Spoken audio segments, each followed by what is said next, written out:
Guys, this is Ashutosh, your host, and I welcome you all in this new video tutorial session of question and answer series. So guys, आज हम फिर से कुछ questions और answers लेकर आए हैं आपके लिए.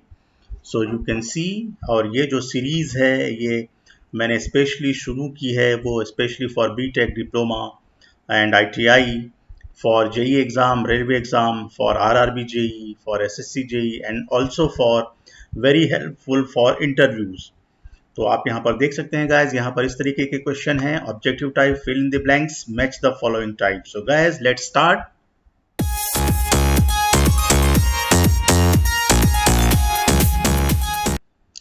ओके, सो गाइज यहाँ पर आप देख सकते हैं, you can see on the screen. Okay, so first of all we will start from here. आप देख सकते हैं गाइज, ये पहला टेबल, पहला कॉलम है. This is the first column, this is the second column, और यहाँ पर कुछ लिस्ट दिया गया है. This is list 1, this is list 2. So in this column list 1 is materials. Okay, materials are given. यहाँ पर कुछ मटेरियल्स के नाम दिए गए हैं, and here are the resistivities are given over here. यहाँ पर इस कॉलम में आप देखेंगे कि रजिस्टिविटी, जिसको आप स्पेसिफिक रेजिस्टेंस या रजिस्टिविटी रो कहते हैं, okay, that is called rho, is equal to, एक फॉर्मूला आप जानते हैं, R is equal to rho L upon A. L upon A, this is the formula for resistance of any conductor that is proportional to, directly proportional to length. ये L जो है वो लंबाई है, लेंथ है उस कंडक्टर की. A is the cross sectional area and is equal to, आप लिखते हैं रो, और यही रो स्पेसिफिक रेजिस्टेंस या रेजिस्टिविटी कहलाता है. We will discuss it later, हम इसको डिस्कस करेंगे. सो गाइज, यही रेजिस्टिविटी की वैल्यू दी गई है यहाँ पर. So now you have to match the correct answer. What will be the correct answer? Okay, so these are the codes ABCD and ABCD here. So which one? There are 4 options, 4 options आपको दिए गए हैं. So which will be the correct option? Okay, so answer is with us. I have already fixed the answer. मैंने यहाँ पर लगाया हुआ है. तो गाइस, यहाँ पर देखते हैं ये material copper, silver, carbon, aluminium. तो बेसिकली ये कंडक्टर्स हैं.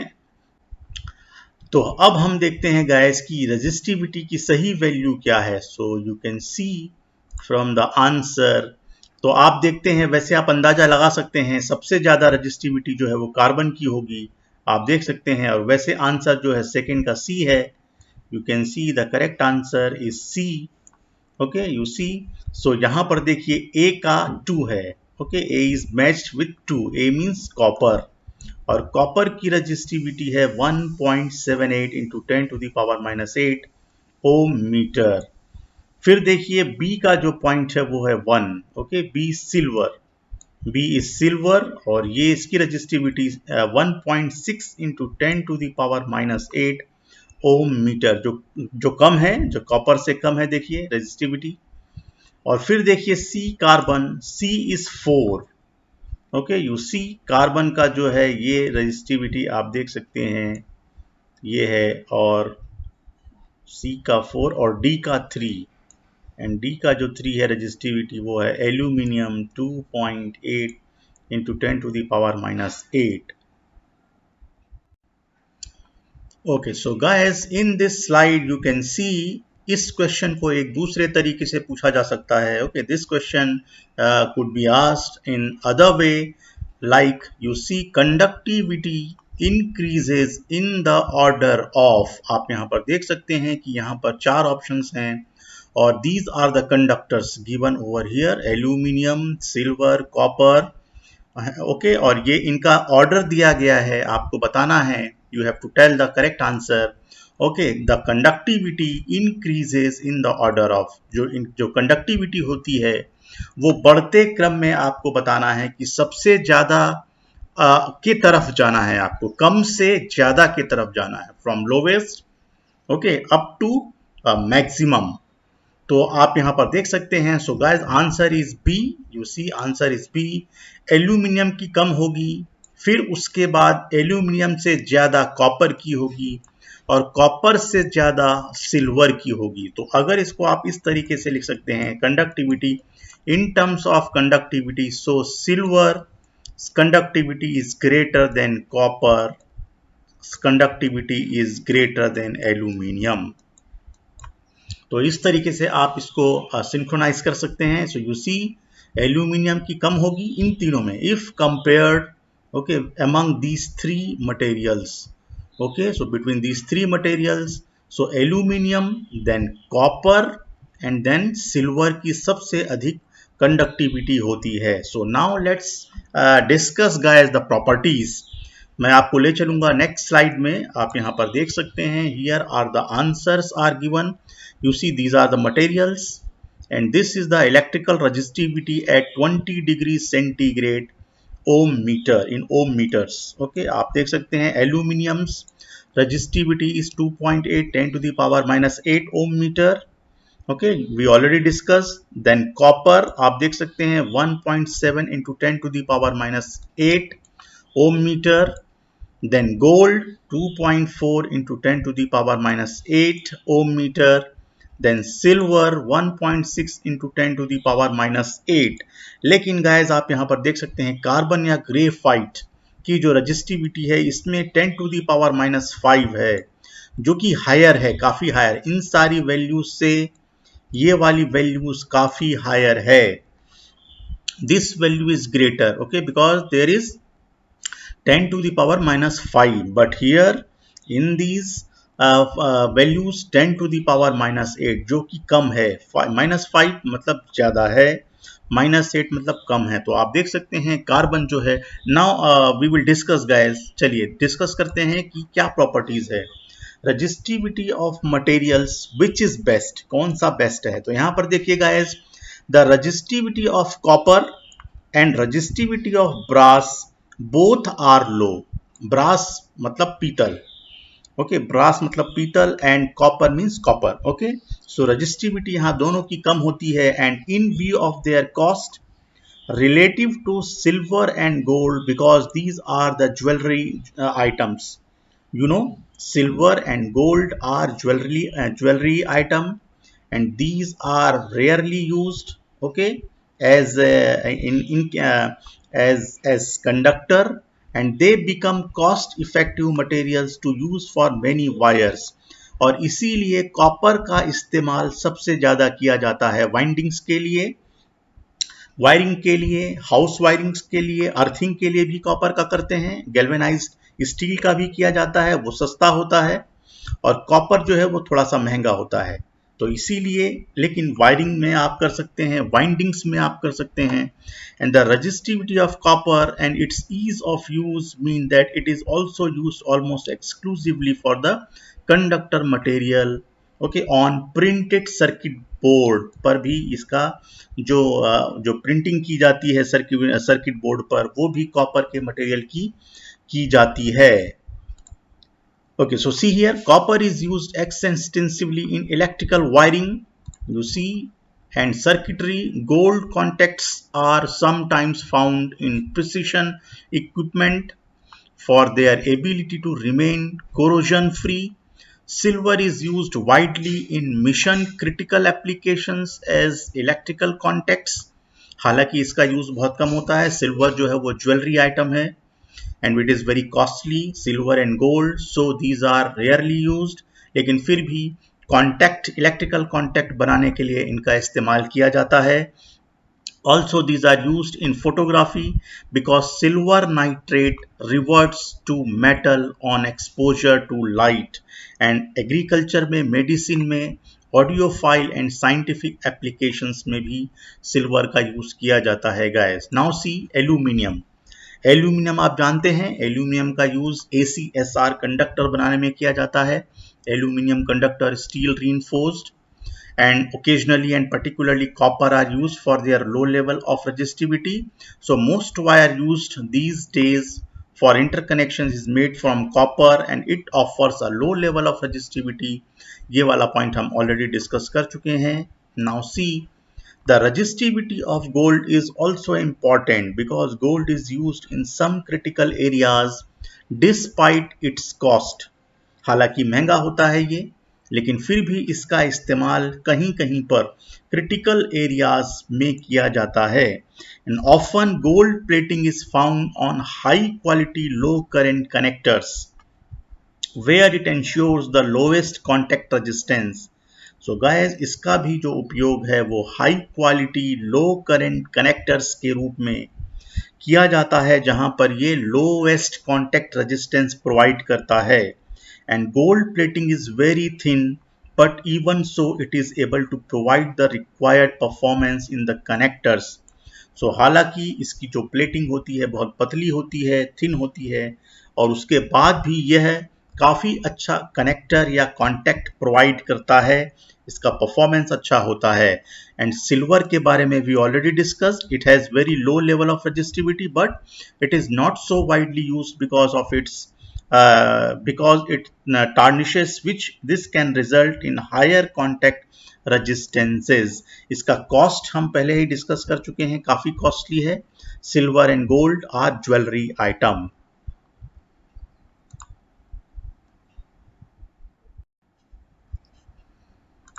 Okay guys, so now let's take third question. यहां पर भी मैच द फॉलोइंग के रूप में ये क्वेश्चन है। तो guys, here is the list one, you see these are the materials given over here, A B C 3 materials आपको दिए गए हैं यहाँ पर। और ये लिस्ट 2 जो है, here temperature coefficient of resistance, the values, ये जो वैल्यूज हैं ये आपको बताना है। बेसिकली नेगेटिव है, नेचर बताना है, नेचर नेगेटिव है, जीरो है या पॉजिटिव है, ये आपको बताना है।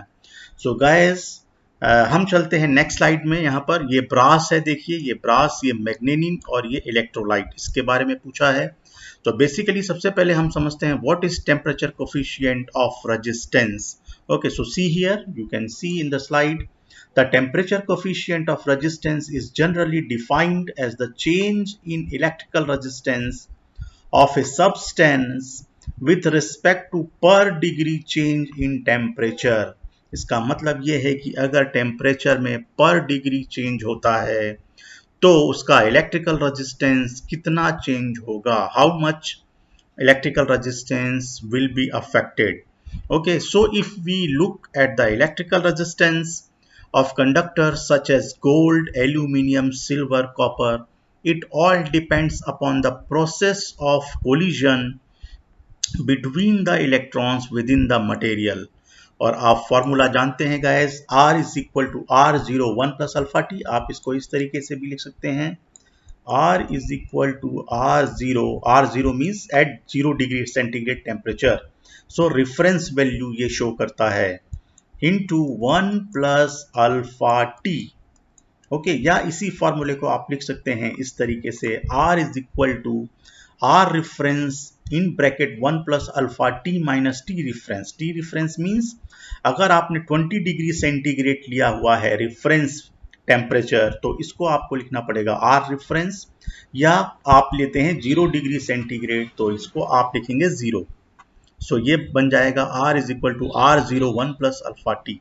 Alpha is temperature coefficient of resistance for conductor material and T is conductor temperature in degree centigrade, and T reference temperature that alpha is specified at for the conductor material, और R जो है ये है conductor resistance at temperature T। So this is the formula you already know। Okay, now see,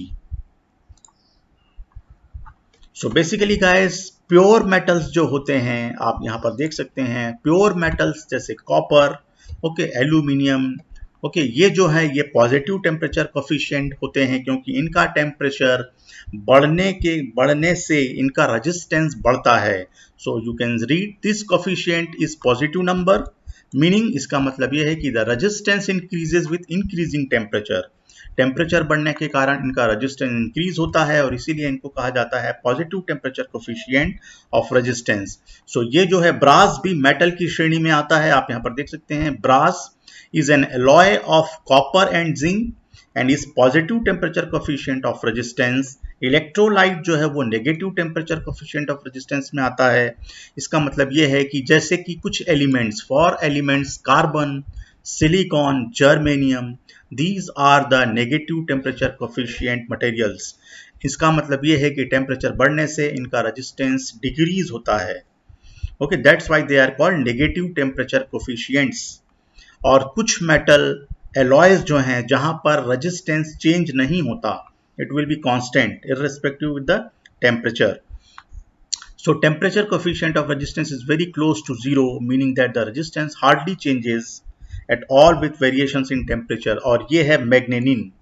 तो आप जानते हैं मैग्नीनिन इसका स्टैंडर्ड रेजिस्टेंस बनाने के लिए यूज किया जाता है व्हीटस्टोन ब्रिज में. सो गाइस, स्टैंडर्ड रेजिस्टेंस इसीलिए इसका यूज किया जाता है ताकि किसी भी टेम्परेचर पर इसका रेजिस्टेंस कांस्टेंट बना रहे. Temperature could be constant, temperature will be constant, okay, irrespective of temperature change.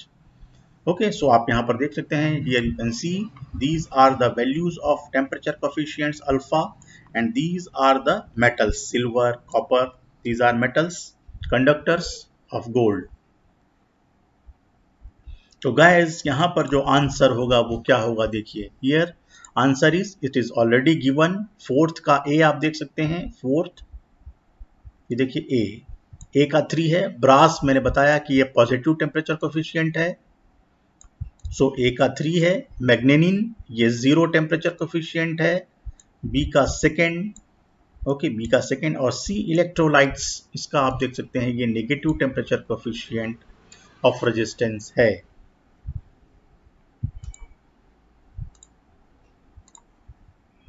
Okay, so we already discussed. So let's take another question. So guys, यहाँ पर भी मैच द फॉलोइंग दिया गया है. आप देख सकते हैं यहाँ पर कुछ सिंबल्स दिए गए हैं जिसको electrical symbols, these are called electrical symbols, and we have to match these symbols with the correct parameter, correct name.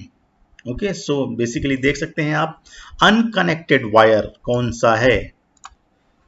So guys, ये जो B है ये अनकनेक्टेड वायर है, ये सिंबल है अनकनेक्टेड वायर का. You see, this is the first ka B. Answer is already given. See here, first B. So this is the representation of unconnected wire. First B. Then second ground. Ground कौन सा है देखिए. Which is one is ground? This is ground. G. Second is matched with G. This is the symbol, correct representation of ground. Then third lamp. So see यहाँ पर देखिए lamp किसका है, कौन सा symbol है, ये वाला symbol है guys. लैम्प थर्ड का जो होगा वो M. Okay, third M. You see, this is the third matched with this. Then fourth volt meter. You already know volt meter, आप जानते हैं कहां पर है, ये है E. This is the volt meter. Then Zener diode fifth. You see, this is Zener diode. J. This is Zener diode. Okay, so fifth matched with J. Then PNP transistor. PNP में देखिए N मतलब नीचे की तरफ direction अगर है, ये देखिए नीचे की तरफ अगर डायरेक्शन है इस एरो का, ओके, ये जो करंट है इसका जो डायरेक्शन अगर ये बेस की तरफ है तो इसको आप याद रखने के लिए नीचे, ओके, आप PNP होता है, देखिए PNP होगा एक ट्रांजिस्टर, तो आप याद रखने के लिए शॉर्टकट नीचे की तरफ अगर डायरेक्शन है तो आप याद रख सकते हैं. You can easily memorise it. ये जो होगा D, 6 का D आप देख सकते हैं, 6D. The direction of current is towards the base. Okay, so this is PNP. और अगर NPN है इसका मतलब ऊपर की तरफ होगा. Then seventh circuit breaker. Circuit breaker का करेक्ट आप देख सकते हैं यहाँ पर, सेवेंथ सर्किट ब्रेकर. देखिए कौन सा होगा, तो ये जो सिंबल है सेवेंथ का, ये सर्किट ब्रेकर A वाला point. Then variable capacitor guys, this is variable capacitor C, 8C. Then air core transformer. सो यहाँ पर देखिए ये आयरन कोर ट्रांसफार्मर है ये वाला, और ये एयर कोर ट्रांसफार्मर है, बिकॉज यहाँ पर टू पैरेलल लाइंस दी गई हैं. These are two parallel lines. These represents the iron core, so it will be called iron core transformer. But here two parallel lines are not there, so these are called air core transformer. This is the correct representation of air core. दो coils है और कोई भी core नहीं है, इसका मतलब हवा में रखी गई दो coils. And then connected wires 10F. This is the correct representation of connected wire. Okay so guys, so that's all for today, और हम फिर से नए वीडियो में आपको कुछ क्वेश्चन और आंसर के साथ मिलेंगे। Till then good bye guys.